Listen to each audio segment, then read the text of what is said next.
CC versus BBC in Gmail explained. Hello guys and welcome back to the channel. Most email platforms include CC and BCC options, but many people don't really understand what they do or when to use them. So let's break it down and see how both work in Gmail.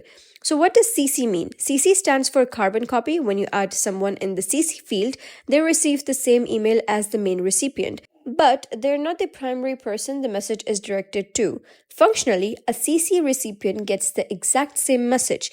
The key difference is intent. Using CC tells everyone involved that this person is included for awareness, not because the email is specifically addressed to them.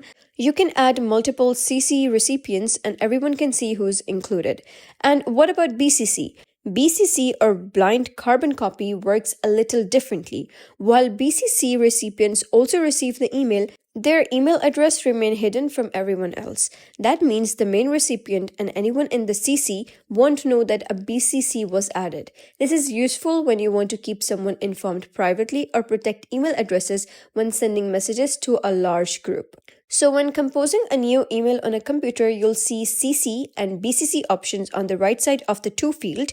Clicking CC or pressing Ctrl plus Shift plus C opens a field where you can add carbon copy recipients. Clicking BCC or pressing Ctrl plus Shift plus P reveals the blind carbon copy field so you can enter hidden recipients.